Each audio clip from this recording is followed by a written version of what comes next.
UP के लखीमपुर खीरी में भाजपा के मंत्री के बेटे की गाड़ी से किसानों को कुचलने के मामले की कांग्रेस लगातार जांच की मांग कर रही है। कांग्रेस के राष्ट्रीय प्रवक्ता चरणजीत सापरा ने केंद्र की मोदी सरकार पर हमला बोला है। उन्होंने मंत्री को बर्खास्त कर मृतक किसानों को न्याय की मांग की है।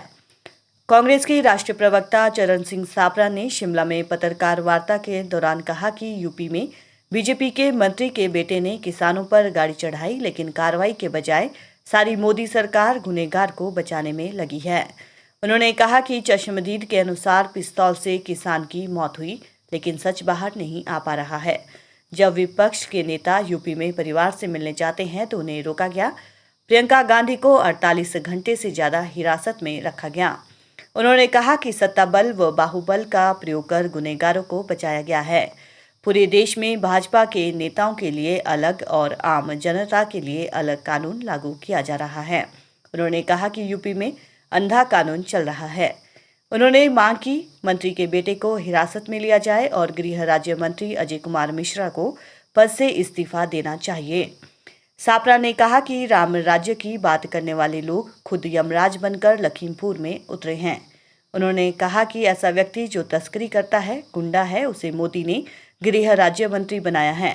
भूमिपुत्रों के कुचले जाने पर मोदी धृतराष्ट्र की भूमिका में है। उन्होंने कहा कि देश में आर्थिक घाटा लगातार जारी है। अमेजॉन ने 8,546 करोड़ रुपए भारत सरकार को लीगल फीस दी है। ये किस बात के लिए दी है? उन्होंने कहा कि इसमें घोटाला हुआ है।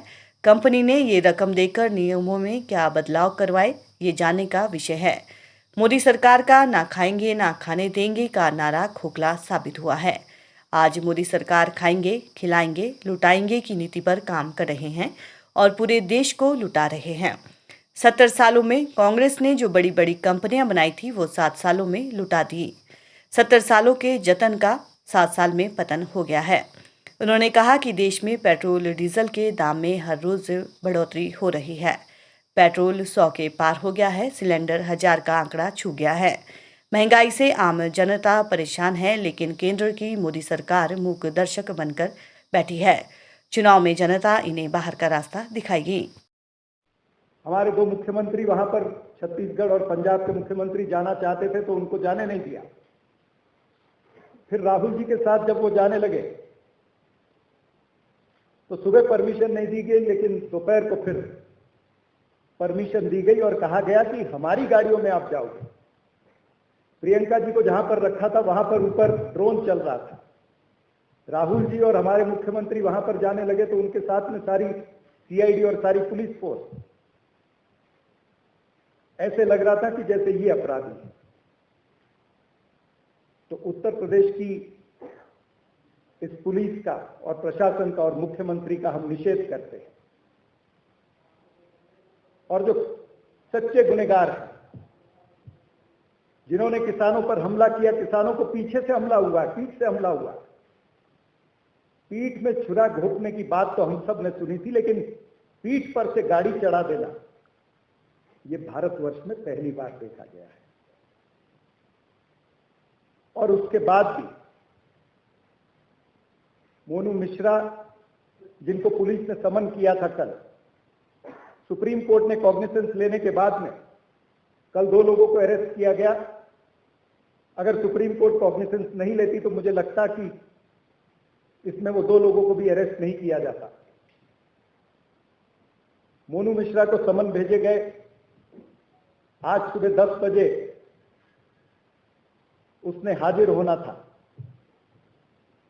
लेकिन मोनू मिश्रा पुलिस के पास हाजिर नहीं हुआ है। देखिए सत्ता का अहंकार कितना है। यानी उत्तर प्रदेश के मंत्री के बेटे के लिए एक कानून और पूरे देश के लिए एक अलग कानून। डॉक्टर बाबा साहब अंबेडकर ने तो ऐसा संविधान नहीं लिखा था। यह ऐसा संविधान उत्तर प्रदेश के मुख्यमंत्री अजय कुमार बिष्ट उर्फ योगी आदित्यनाथ ये खुद लिख रहे हैं। और इसको मैं कहना चाहूंगा कि विनाश काले विपरीत बुद्धि। रामधारी दिनकर जी की 2 पंक्तियां मुझे याद है। जब नाश मनुष्य पे छाता है, पहले विवेक मर जाता है। इस उत्तर प्रदेश की सरकार का विवेक मर गया है। अंधा कानून वहां पर चल रहा है। भारतीय जनता पार्टी का या भारतीय जनता पार्टी द्वारा दमन जारी है। कभी किसान और कभी व्यापारी की बारी है। अगर नरेंद्र मोदी जी को कुछ समझ नहीं आती तो वो भारतीय जनता पार्टी के राष्ट्रीय अध्यक्ष है। कम से कम कुछ सलाह जेपी नड्डा साहब नरेंद्र मोदी जी को या अमित शाह जी को दे सकते हैं अध्यक्ष होने के नाते। घबराने की जरूरत नहीं है और हिमाचल की जनता अभी उत्तर देगी। आपके राज्य में भी 3 असेंबली के बाई इलेक्शन और 1 लोकसभा का बाई इलेक्शन अनाउंस हुआ है। पर्चे भरे जा रहे। मेरे ख्याल से हिमाचल की जनता भी इनकी राजनीति से और इनके एडमिनिस्ट्रेशन से त्रस्त है, परेशान है। निश्चित रूप से महंगाई का विषय, बेरोजगारी का विषय, अर्थव्यवस्था का विषय यहां भी है। अर्थव्यवस्था इसलिए कह रहा हूं क्योंकि हिमाचल लार्जली टूरिज्म इंडस्ट्री पे डिपेंड करती है यहां की अर्थव्यवस्था। और टूरिज्म इंडस्ट्री ने पिछले 2-2.5 साल में बहुत मार खाई है। जो सपोर्ट केंद्र से टूरिज्म इंडस्ट्री को मिलना चाहिए था वो नहीं मिला है। मात्र ख्याली पुलाव, जुमलेबाजी। इसलिए मैं कहता हूं कि बीजेपी यानी भारत की जुमला पार्टी या भारत की झूठी पार्टी ये है। तो इन तमाम सारी बातों के साथ मैं फिर एक बार हिमाचल प्रदेश कांग्रेस कमेटी के सभी पदाधिकारियों का धन्यवाद करता हूं और आप सबका धन्यवाद कि हमारे प्रेस के मित्र यहां पर आए और उन्होंने मेरी बात सुनी। आप कोई प्रश्न पूछना चाहते हो तो मैं उसके लिए हाजिर हूं। देश के अंदर महत्वपूर्ण विषय जो है, उत्तर प्रदेश के अंदर जिस तरह से लखीमपुर खेरी में जो घटनाएं घट रही हैं, पूरा देश व्यथित है और पूरा देश चिंतित भी है कि किस तरह से 3 अक्टूबर से लेकर के आज तक पहले किसानों के ऊपर गाड़ी चलाई गई, टायरों के नीचे कुचल दिया गया। उसके बाद जो आरोपी है, जो गुनहगार है, उस गुनहगार को किस तरह से बचाया जाए, इसके पीछे सारी कवायद लगी है। सारी सरकार इसके पीछे लगी है कि किस तरह से अजय कुमार मिश्रा जो गृह राज्य मंत्री हैं देश के, और उनका बेटा मोनू मिश्रा, उसको किस तरह से बचाया जाए। और झूठ का पुलंदा हर रोज बाहर आ रहा है। चश्मदीद गवाह सारे कह रहे हैं कि मोनू मिश्रा वहां पर उपस्थित थे, उनकी पिस्तौल से गोली निकली जिससे किसान की हत्या हुई। लेकिन उत्तर प्रदेश के डॉक्टरों का पोस्टमार्टम कहता है कि गोली लगी ही नहीं। तरह तरह के झूठ बोले जा रहे हैं, जनता को मिसगाइड किया जा रहा है, मीडिया को मिसगाइड किया जा रहा है। उत्तर प्रदेश की सरकार और केंद्र की सरकार सत्ताबल, बाहुबल और धनबल के जरिए से इस सारे केस को दबाना चाहती है। भूमिपुत्र के साथ अत्याचार होता है, भूमिपुत्र को रौंद दिया जाता है।